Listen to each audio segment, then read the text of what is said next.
Digital अहिल्यानगरच्या हाती आलेली आत्ताच्या घडीची मोठी बातमी। डोंबारी वस्तीत गाव गुंडांकडून तिघांवर जीव घेणा हल्ला। क्षुल्लक कारणावरून झालेल्या वादानंतर वांबोरी येथील डोंबारी वस्तीत गाव गुंडांनी जीव घेणा हल्ला चढवलाय। या हल्ल्यात रमेश जाधव, चंदर जाधव आणि दिलीप वाघ हे तिघे गंभीर जखमी झाले आहेत। या संदर्भात मिळालेल्या माहितीनुसार 24 ऑक्टोबर 2025 रोजी सायंकाळी 6 वाजता हा वाद विकोपाला गेला आणि गाव गुंडांनी लोखंडी रॉडने तिघांच्या डोक्यावर वार केले। या हल्ल्यात ते रक्ताच्या थारोळ्यात पडले। एकाची प्रकृती चिंताजनक असल्याची माहिती समोर आली। जखमींना तातडीने अहिल्यानगर सरकारी रुग्णालयात दाखल करण्यात आले। त्यांच्यावर अतिदक्षता विभागात उपचार सुरू आहेत।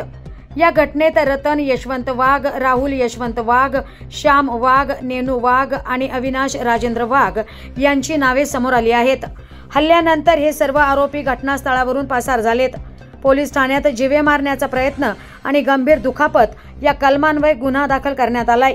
दरम्यान या घटनेने वांबोरी गावात दहशतीचे वातावरण पसरले।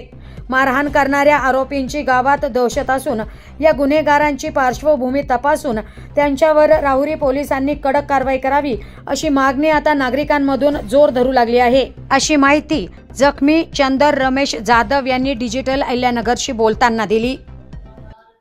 माझं नाव चंदर रमेश जाधव, राहणार वांबोरी, तालुका राहुरी, जिल्हा अहमदनगर। आम्ही आपल्या या दिलीप सर्जेराव वाघ हे माझे दाजी आहे।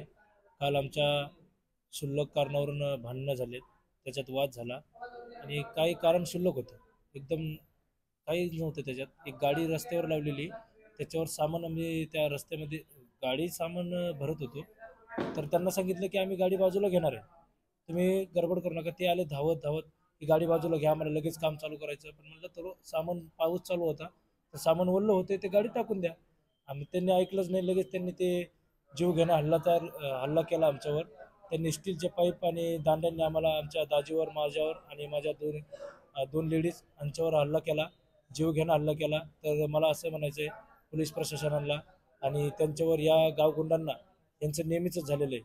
काही क्षुल्लक कारणावरून आम्हाला कधी पण यांची बाचाबाची आणि कधी पण आमच्यावर डेअरिंगच असते, कधी पण यांना मारहाणीच आमच्यावर, आणि मारहाणी हातापायाने बोलणं, हे शाब्दिक वाद होतं तसं नाही। यांचा वाद सुरू झाला की दांड्यांनी आणि स्टीलच्या रोडनी, पाईपानी असंच मारतात।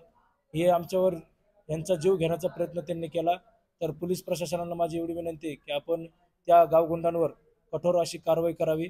त्याचप्रमाणे जर त्यांच्यावर कठोर कारवाई नाही झाली तर आम्ही जिल्हा अधिकाऱ्यांकडे आमचा मोर्चा घेऊन जाऊ। बरं, आता तुम्ही काय व्यवसाय करता? आम्ही सर्कसवाले डोंबारी खेळ करतो। आम्ही या गावचे त्या गाव जातो आणि विधभर पोटासाठी लहान लहान मुलांना, आमचा परिवार रस्त्यावर आम्ही डोंबराचा खेळ करतो। आता हल्ली आमच्या या कार्यक्रमाला पण बऱ्याचशा प्रतिसाद मिळत नाही, इकडून तिकडून हे गोजारण करतो, त्याच्यात पण हे यांचं भांडणं झाले। आता यांचा कार्यक्रम बंद झाला। हे मेन कलाकार आहे आमच्या टीममधले, आम्ही सर्कसवाले, खेळावाले। यात कुणाकुणाला मारहाण झाली?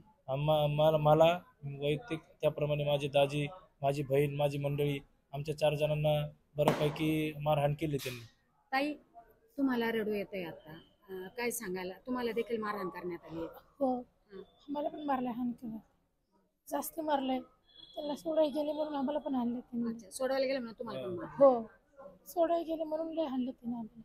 त्याच्यावर कारवाई झाली पाहिजे।